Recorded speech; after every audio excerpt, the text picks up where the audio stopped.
the parting shot that's making the rounds from a former Cook County Assistant State's Attorney named Jason Poge, following up on a similar parting shot that was offered up by Jim Murphy last summer, basically saying very similar things. Murphy had 25 years in, Jason Poge 20 years. After 20 years, I always kind of figured an email like this would start with, it is with a heavy heart that I leave. Truth is, I can't get out of here fast enough. This is not a comment on his colleagues or the work. It's a comment on the leadership. He writes, the simple fact is that this state and county have set themselves on a course to disaster. And the worst part is that the agency for whom I work has backed literally every policy change that has the predictable and predicted outcome of more crime and more people getting hurt. And he's specific, as we have been over the last year, debating the Safety Act, pending before the Illinois Supreme Court. Poge writes, bond reform designed to make sure no one stays in jail while their cases are pending with no safety net to handle more criminals on the streets. Shorter parole periods, lower sentences for repeat offenders, the malicious and unnecessary prosecution of law enforcement officers, the overuse of diversion programs, intentionally not pursuing prosecutions for crimes lawfully on the books after being passed by our legislature and signed by a governor.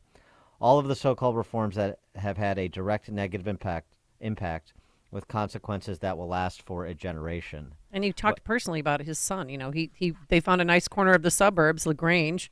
His son, only 5, hears gunfire while playing at our neighborhood park, and a drug dealer is open air selling behind my house, second time in 2 years, and said he's not going to raise his son here.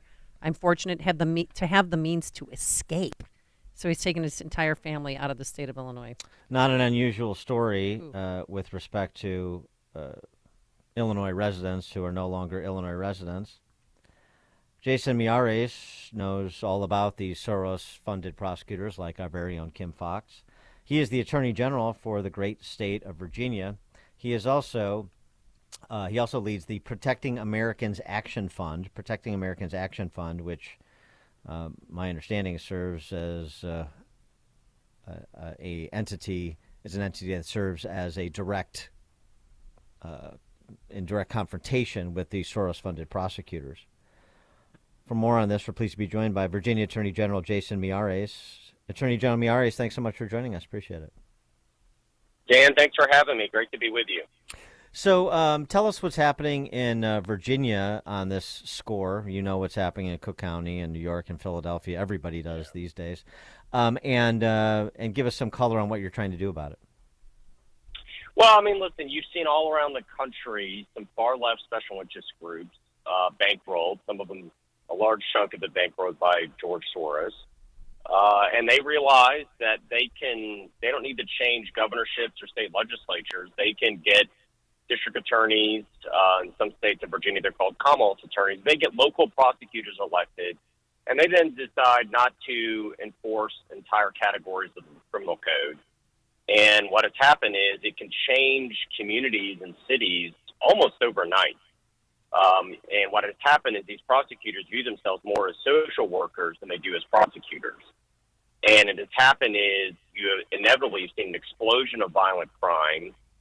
Study after study have shown that roughly 3 to 5% of violent offenders are committing roughly 50% of the violent crime in a community. And so if you want to lower violent crime, you have to make sure that you prosecute those repeat violent offenders and you get them off our streets. Well, what happens when you decide to fail to do that, crime explodes. And when they say that the only thing we learn from history is nobody learns from history, there's not a single so-called social justice reform in the criminal justice system that hasn't previously been tried in the 1970s with disastrous results. Cashless bail, early release of violent offenders, minimizing or getting rid of any penalties and mandatory minimums. All of that was tried in the 1970s, and crime exploded, and we learned some really, really hard lessons in history, and we did a variety of different reforms, pro-policing, pro-law enforcement reforms. And between about 1992 and 2018, crime really went on a downward trajectory in this country. And then around 2018, 2019, when these so-called reforms, all of these bad ideas from the 1970s came back and being implemented, that's what you started seeing. And these prosecutors are one part of a larger puzzle.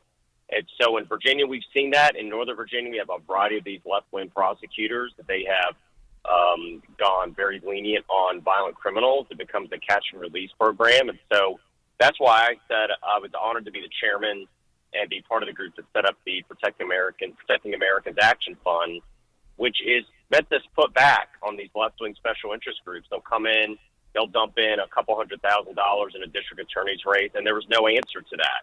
And so we set up the Protecting Americans Action Fund to be that answer. We got involved in over a dozen races last year, won over 70% of them, everywhere from Arizona, Florida, North Carolina, Texas, where these left-wing special interests are trying to either reelect or put somebody in power that was far left and had a criminal first, victim last mindset.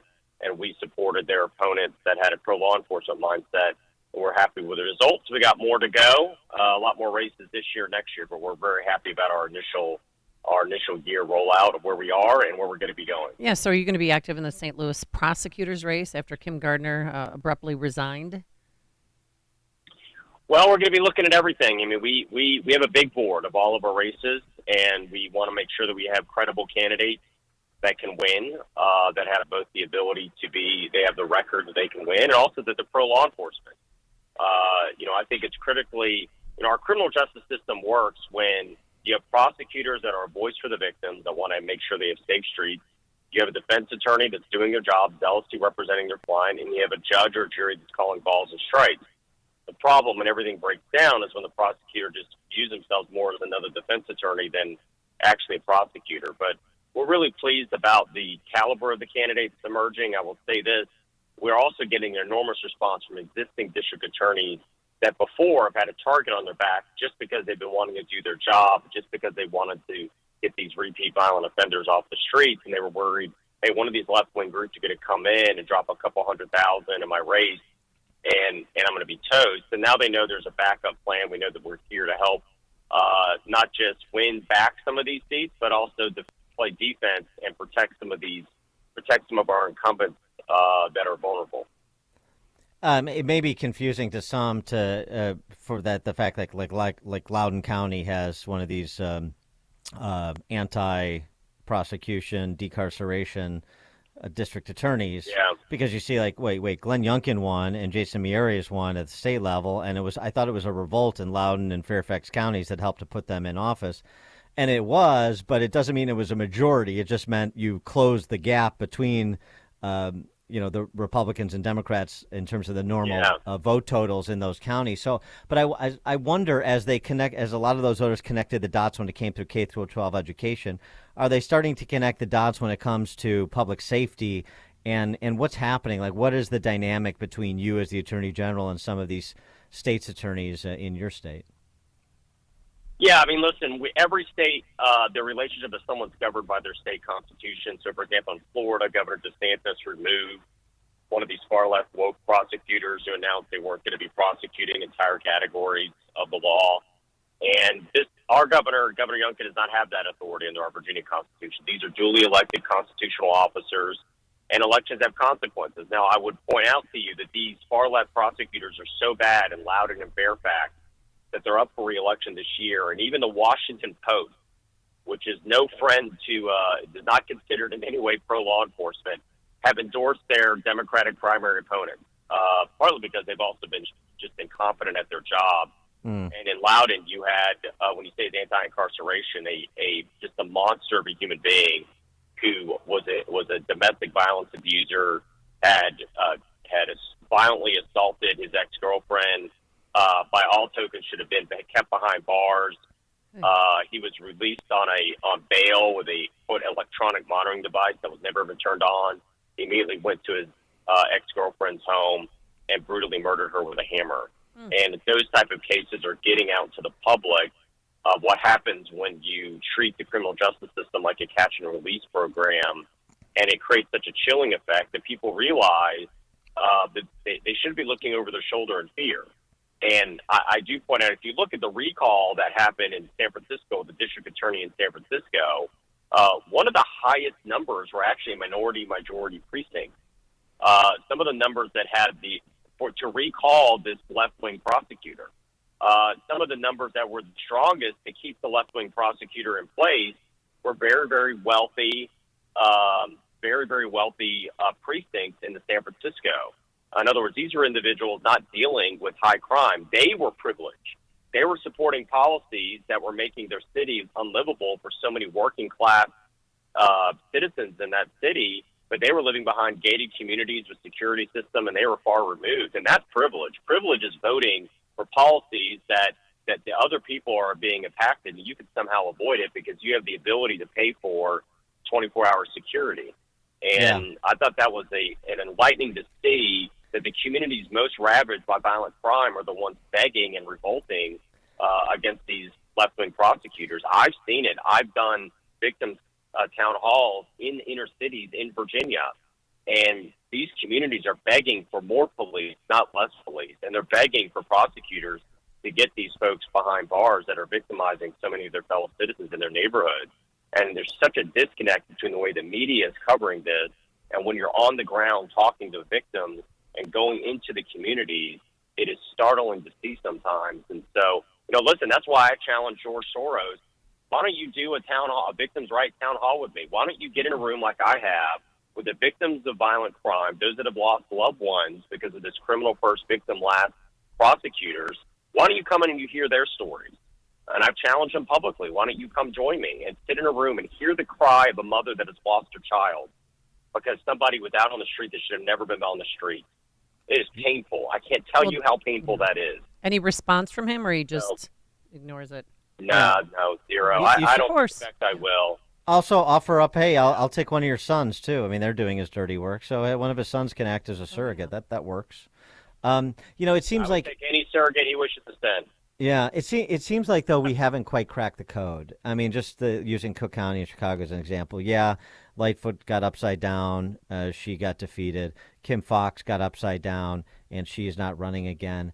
And I know the Bowden example in San Francisco is sort of one of the. It seems like an outlier right now. Kim Gardner in St. Louis still seems like an outlier. There's a lot of things that were at play. It wasn't just her decarceration, non-prosecution disposition.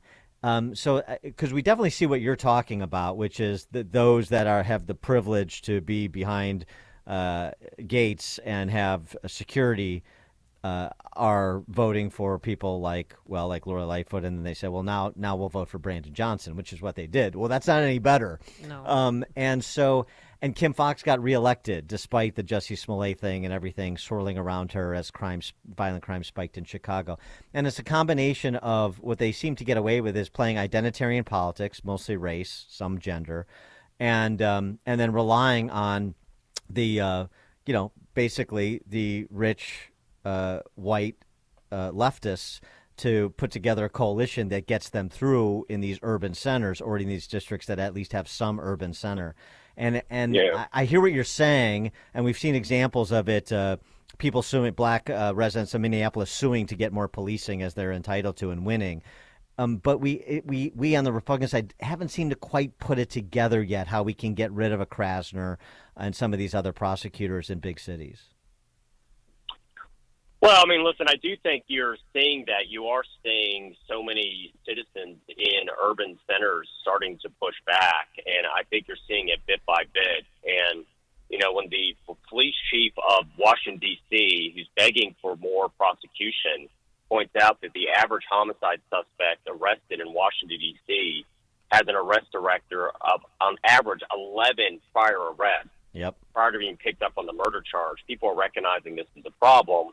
And you did touch on something. When people talk about racial disparity in the criminal justice system, it is amazing how often the media never talks about the racial disparity among the victims.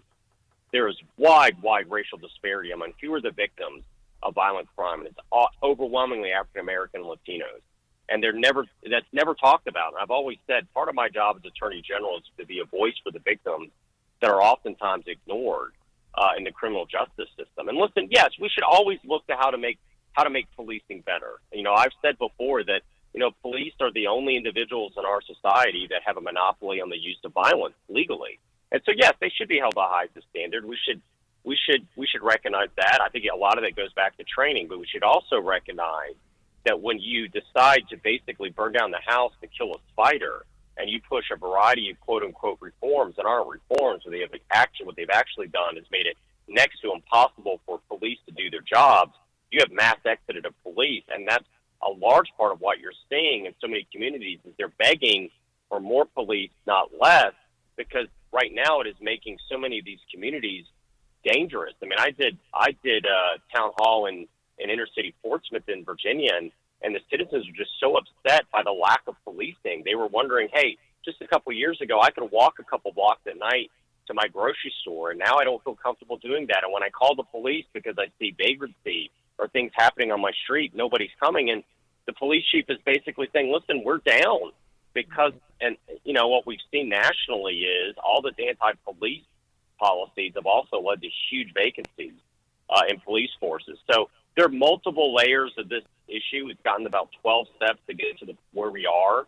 But I do think this. I mean, Winston Churchill said, Americans always do the right thing after we've exhausted all of the options, all their options. So I do think you're seeing bit by bit people pushing back and realizing this criminal first, victim last mindset does not work. I do think it's going to be a groundswell of the citizens. It's not going to be in the media because the media does not want to talk about some of the inconvenient truths of what some of these same policies that they were cheerleading and advocating for years has now in turn. And I've said before, one of the biggest problems in government that we have is people assume because they have good intentions, it will guarantee good results. It is nowhere else in society. It's not in the private sector. It's not in the military. It's not on any sports teams. You get away with measuring by your intentions instead of results. It's only in government where nobody is held accountable. They're saying, hey, I meant to, quote, make policing more fair and honest. I agree. We all want that. But the question is, what about the results of the policies that you're advocating, and what is the impact that it's having on individual lives? Because here's the one truth that is so infuriating for me to see when you look at all of this data. Yes, there's some data that shows that poverty can produce crime, but there's also an enormous amount of data that shows that crime produces poverty, that 2/3 of all new jobs created in America are created by small business owners. They do not locate in high crime areas. And so what has happened is when crime spikes, businesses leave, and also businesses do not relocate into your area. That in turn creates poverty. It creates a sense of hopelessness and desperation. And so one of the first things, the idea that we have as a nation is this idea of ordered liberty is people can live their lives to their God-given ability, and they're going to be free from harm, either free from illegal encroachment from the government, also illegal encroachments and violence from their fellow citizens. And that idea, that concept of ordered liberty breaks down when government can't protect you from their fellow citizens. It's really, really disturbing where we are right now. Yeah, businesses leave, residents leave, and then if you are in a law enforcement agency that won't enforce the law, then veteran prosecutors leave and cops leave, and it continues to spiral, which is exactly what we're seeing. He is Jason Miyares. He is part of the leadership of the Protect Americans Action Fund and also the Attorney General of the state of Virginia. Attorney General Miyares, thanks so much for joining us. Appreciate it. Always great. Thanks so much. Bye-bye there. Thank you, and he joined us on our turnkey.pro answer line. Coming up on Chicago's Morning Answer, Richard Dreyfuss, yes, the actor Richard Dreyfuss from Breaks Bad, I should say, on the new formula to be considered for an Oscar in Hollywood. Dreyfuss at 8:38. But now let's head into that newsroom. Here is Mike Scott. 51 degrees at 8:30 on AM 560. The answer, 8 are dead. After an SUV slammed into a crowd of people in front of a homeless shelter in Brownsville, Texas on Sunday. Police say the suspect, a resident of the Texas border city, was driving recklessly.